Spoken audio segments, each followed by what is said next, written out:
Cinnamon Bear.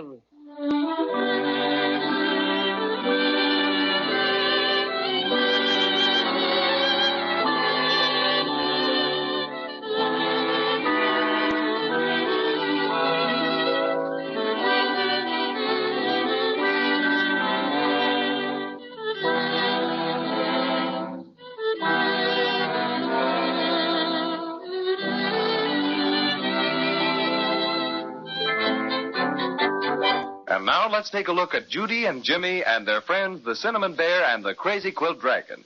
Things seem to be happening left and right.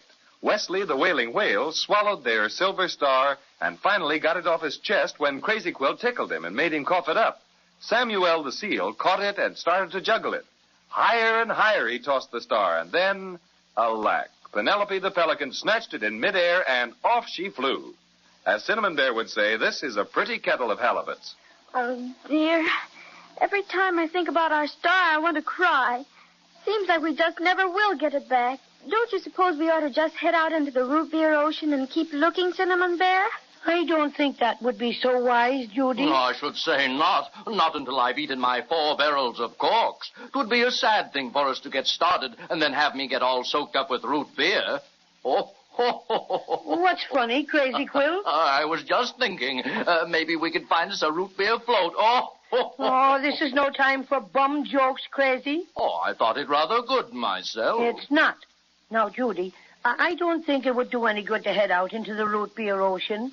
We haven't the extra slightest notion of which way the pelican was flying. Well, right now I don't care much about anything. I'm so hungry. Ah, food. Now that you mention it, Jimmy, I could trifle with a few dozen lollipops myself. And sure, and I haven't had any cinnamon buns for some time. If I want to keep extra special ferocious, I just must have my cinnamon buns. Suppose we all hop on Crazy Quilt's back and get back to land again. Capital. I'm all dried out now, and it isn't very far. Climb aboard, my friend. Yeah, how about those Incaboos?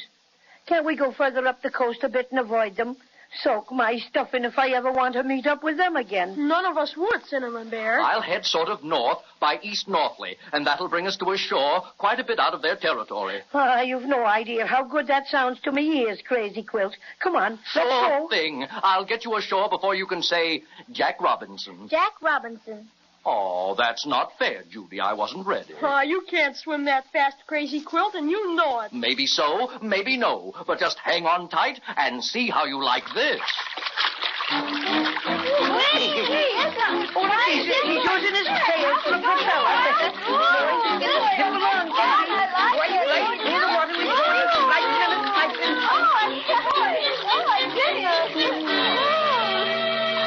That was a quickie, Crazy Quilt. I'll say it was. Oh, I was just poking along. Oh, you don't say so. Well, if you'd have gone any faster, it would have blown all my fur off. My goodness, Crazy Quilt. This looks awful steep along here. Wait a minute. Who's that over there by that big rock? Why, it's a man. And isn't he funny looking? He hasn't got any sleeves in his coat. And would you look at that hat?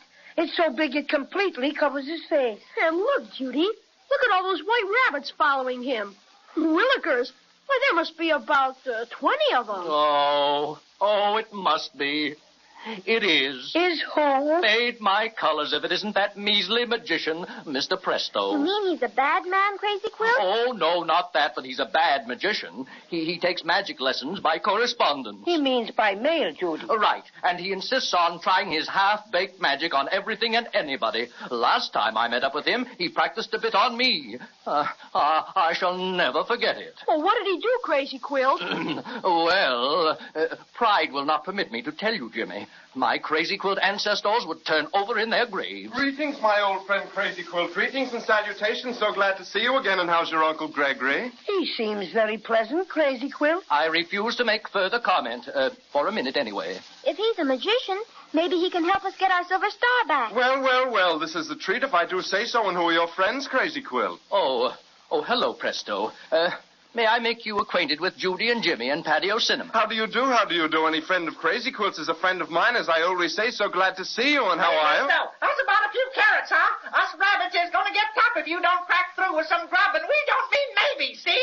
Pardon me, Mr. Presto, But did that white rabbit say that, or are you a ventriloquist? No, that was the rabbit, unfortunately. I produced him and about 20 others while I was doing my homework on magic lesson number 4. I take magic lessons by mail, very good, too, but after I produced all these rabbits out of my hat, I couldn't get rid of them. Keep following me around all the time and yelling for carrots. Very annoying, very annoying. But if you're a magician, why don't you make them disappear? Then they wouldn't bother you. Alas, I'm unable to do that. Lesson number 5 on how to make white rabbits disappear with nothing up your sleeve was lost in the mail. Oh, that's too bad. By the way, Mr. Presto, if you don't mind my saying so, I think you ought to get a hat that fits you. It keeps slipping down all over your face all the time. It's twice too big for you. Good business, fellow, just good business. I'm twice as good as any magician living. Gotta have a hat twice as big. Ah, maybe so, Presto. But inasmuch as it's resting on your Adam's apple most of the time, it seems to me you're talking through your hat. Scorn me if you will, Crazy Quilt, but so help me Houdini if you don't mind your tongue. One of these days when I get to lesson 23, I'll turn you into a lounge lizard and Says then you moldy old magician. Why, I'll pull your hat so far down over your face you'll be able to wear it for a skirt. Here, control yourself, boys. Control yourself. Calm down. That's what I say. Besides, I want to ask Mr. Presto here some special questions. Only too happy to accommodate you, young man. Only too happy to accommodate what you. I want to know is, why don't you have any sleeves in your coat? Simple, my child, simple. If I don't have any sleeves, folks will know I have nothing up them. And are you a good magician, Mr. Presto? Good, I'm slightly terrific. I'll demonstrate. Well, there's only one kind of magic we'd be interested in right now. We're awful hungry. Can you get us something to eat? Food, simplest thing in the world. Learn that in lesson 15. That is the fundamental. So happens that the great Presto is a snozzeroo when it comes to producing eatables. Your orders, please, just name it. Cinnamon buns for me with currants and plain icing. Not that I think you can produce anything, Presto, but I could toy with about 3 Loganberry lollipops. Well, I want something that's regular food. You can make mine a ham and egg sandwich, and you don't have to toast it either. I think I'd like that too, Mr. Presto. All simple stuff. I'll start with the ham and egg sandwiches first. I place my hat on the ground, cover it with my kerchief, a few choice words, hocus pocus, ipso facto, abracadabra, and razzmatazz. Remove the handkerchief from the hat and... You've got the makings all right, but I don't think I could eat a real live pig and a chicken. Up to your old stuff, eh, Presto? Am I mortified? So sorry. Million apologies. How about a few card tricks? I'm afraid you're a frost, Presto. Now, how about finding lost things? Are you any good at that? Right down my alley. Lesson 17. What have you lost? It's our silver star, Mr. Presto. It belongs on top of our Christmas tree, and we just got to get it back. Silver star? Excuse me while I go into a quick trance. Oh, I'm getting it. Oh, it's traveling over water. Oh, a bird has it. A pelican has it. That's more like it. You're all right, Presto. You're all right. If you're so good at knowing where things are, perhaps your magic can bring back Penelope the pelican, back with the silver star. Simplicity itself. In a moment, you'll see her step out of my silk hat. Watch a wave of the wand this time. And behold the pelican. That's no pelican. It's a halibut. What's going on? Nothing sacred anymore, not even that halibut. Please do, sir, and goodbye. Oh, please, just a slight error someplace. Let me try again. Behold. Don't look now, Presto, but I think you've got something there. Why, it's a penguin. Yes, a penguin I am, and if I may say so, raspberries to all of you. Goodbye. Please, I beg of you, just one more chance. All right, but this is the last time. Behold! You did it! It's Penelope! Hooray! That this should happen to me. Penelope Pettifer Pelican, descended from a long line of respectable pelicans. You'll answer for this. I'll write a letter, that's what I'll do. You'll hear from me, sir. How dare you interrupt a blue-blooded pelican when she's flying along and minding her own business? Why, your cheap vaudeville magic jerked me so violently, I thought I'd lose my back feathers. And then to be pulled out of a silk hat. Let's see the label. Oh, cheap stuff, and second-hand at that. Where's our silver star you took away from the seal when he was juggling it? Oh, that thing. A pretty bauble, too. Well, I was flying over the island of Obi when this 10th-rate magician jerked the daylights out of me and I dropped it. Oh, dear. Did you see where it landed on the island? How could I? It all happened like a flash. And now, if you ruffians are quite finished, good day. And wait till my congressman hears about this, the very idea. Oh, whatever will we do now? We're farther away from the Silver Star than ever. Oh, don't cry, Judy. Be a regular twin, not a sniffly girl.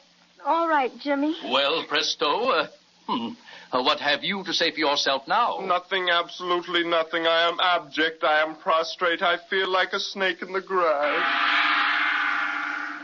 What? Goodness, he is a snake in the grass. Well, sure enough. He turned right into one. And watch him wriggle away. And let's hope he stays that way for some time. He's nothing but a nuisance. So that's that. Well, let's not waste our time crying about what's happened. Let's start off and look for something to eat and a boat to get us over to the island of Obi. You're right, Cinnamon Bear. Let's see what's around the other side of this rock. Come on, Jimmy. Come on, Crazy Quill. Okay, Judy. All right, run but around. be careful. All right. Mind Watch out for careful. these rocks. They're Yeah. slippery. Oh, what's this? Look, right up against the rock. Why, it's a chest. Yeah, it looks like a pirate chest that you read about. Why, so it does. And see what's written on it. Private property of Captain Taffy.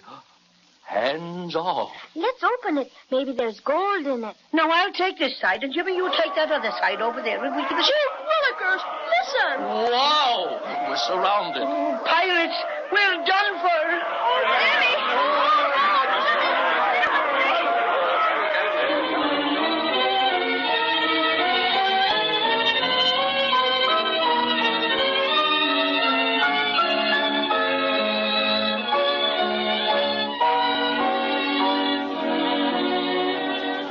Pirates. That's bad. Yes, indeed. From all I've read and heard about pirates, they're not especially good people to meet up with. Not at all.